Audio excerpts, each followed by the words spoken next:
3, 2, 1, action! Hello, and welcome to 312 News, the most grammarly correct in the East Building. My name is Mariah Thomas. And I'm Evan Polreese. And this is the news at 4th period. Our top story tonight is the immortal life of Henrietta Lacks, the basis behind modern day medicine. Our main news anchor, Ms. Thomas, is heading the story. Ms. Thomas, the floor is yours. Henrietta Lacks had many family members. These included her husband David, or Day, her sons Lawrence, David, Joseph, and Zachariah, as well as her two daughters, Deborah and Elsie.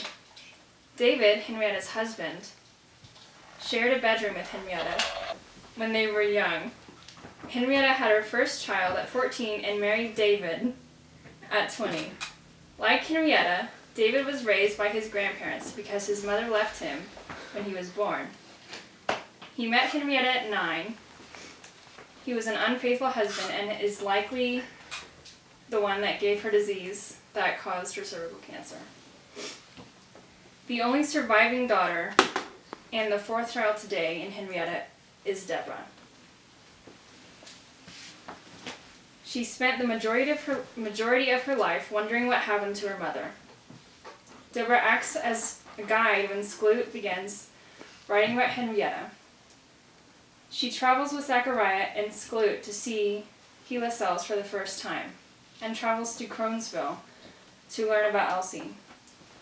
Soon after she has to return home because she becomes sick and suffers a stroke, brought on by anxiety and high blood pressure.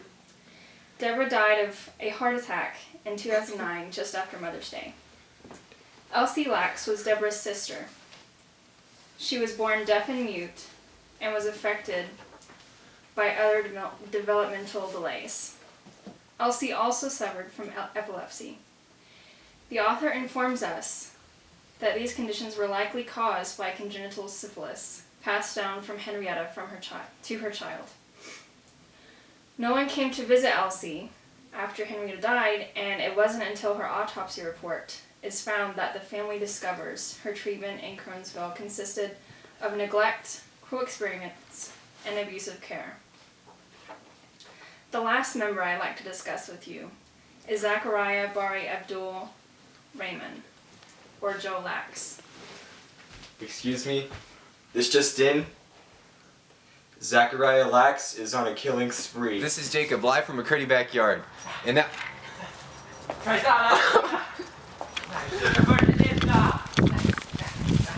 Zachariah. Yeah, we've been wanting to meet you, man. Oh, hey, what's up? How you doing, dude? I'm pretty good. Pretty good? I'm doing pretty good. Well, we're here and we were actually doing a thing on HeLa cells and Henrietta. Oh, yeah. And so... Yeah, How are the kids? the kids are great. That's The good. kids, yeah. Jimmy, Jerry, I love children. Johnny. Yeah, They're great kids. He was pretty dead. And so aren't the policemen supposed to be coming to get you right now? I don't know. The police, I'm very... Yeah, those police though. Yeah, police. Those police are terrible. Yeah. And those two policemen. I hate policemen, don't you? Oh shoot, that sounds like them. I guess that's for me. Yeah, I might as well go. Yeah. Well, See you in 10 yeah, minutes. dude. Oh yeah. See you later.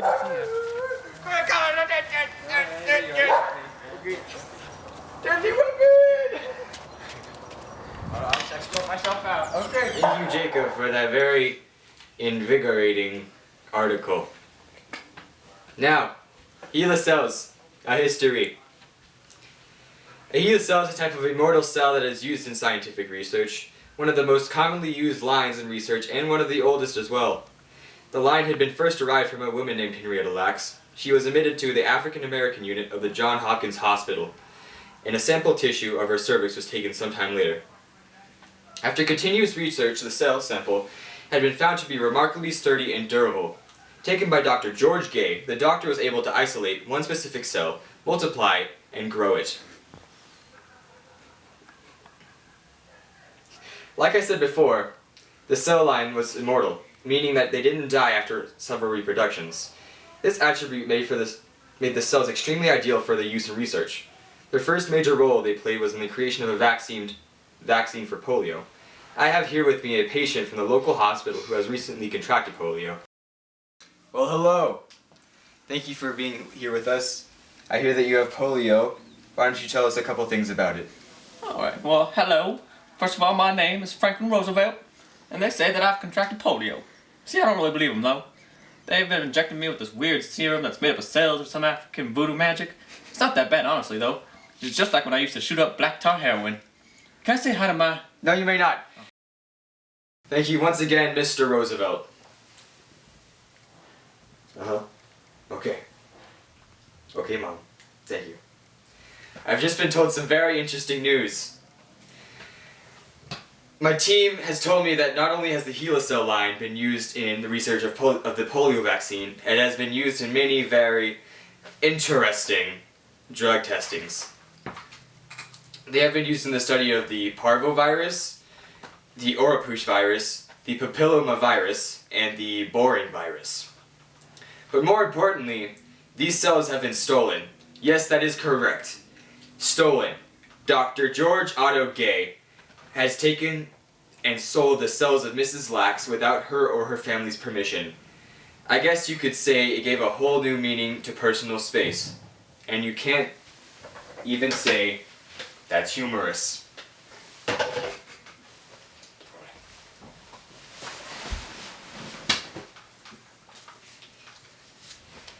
And come back at 7 for beauty tips from Evan.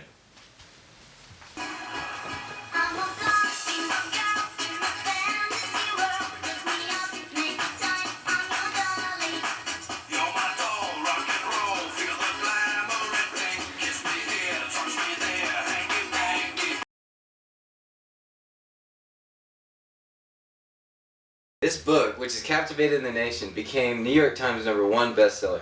Today, we have the woman who let Henrietta's life become known to all of us right here with us. She agreed to an interview as long as we censor her face with plastic wrap, because we can't afford to actually censor her face with real wrap. And it's for her privacy. So, okay, now, Rebecca, tell us about how you became interested in writing a book about Henrietta. Well, it all started with my professor back in college. He hardly described the woman behind the cells that helped develop drugs for treating many diseases such as herpes, leukemia, influenza, and Parkinson's. That's really interesting, yeah. So, yeah. As I was saying, all he really said about her war was that she was black. And this was what really sparked my curiosity about her.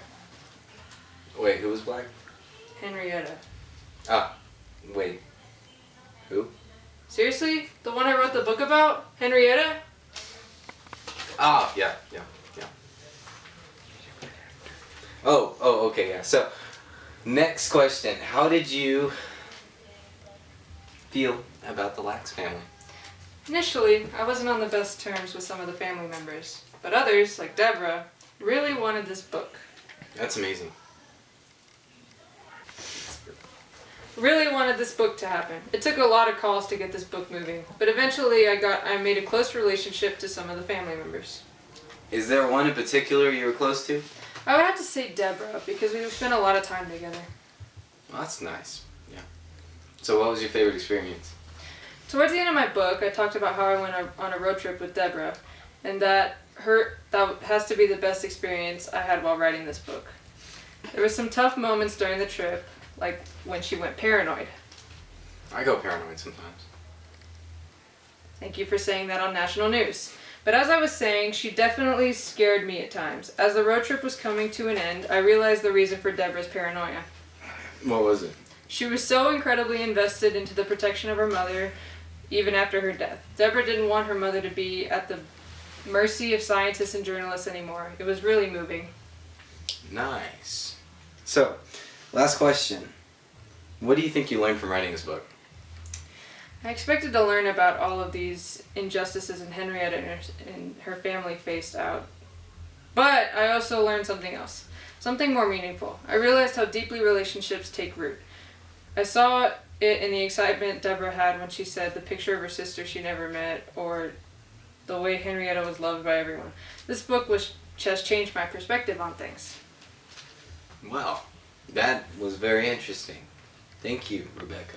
I appreciate this. Okay. Yeah, thanks for coming in, dude. Okay.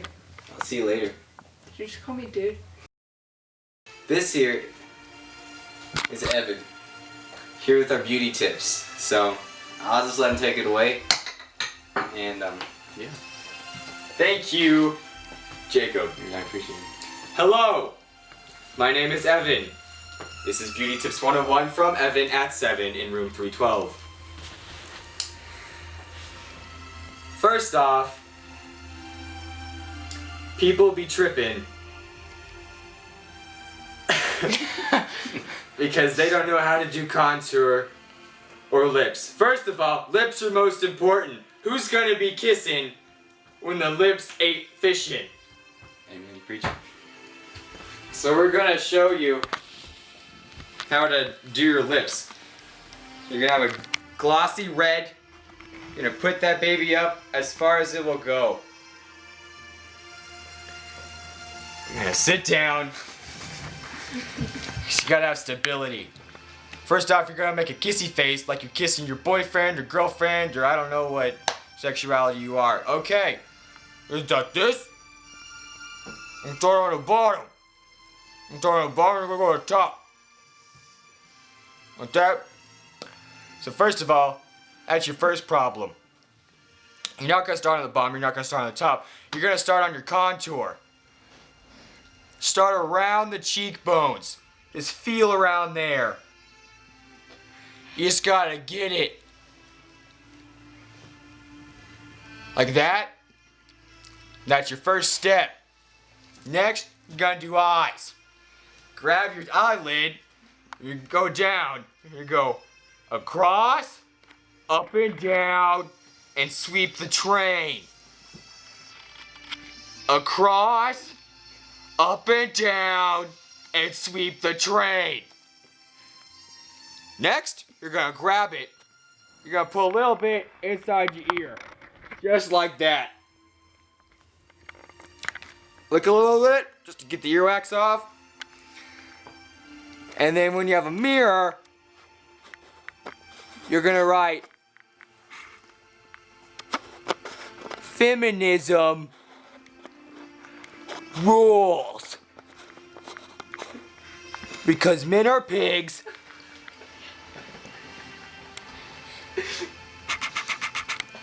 And don't know how to treat women correctly.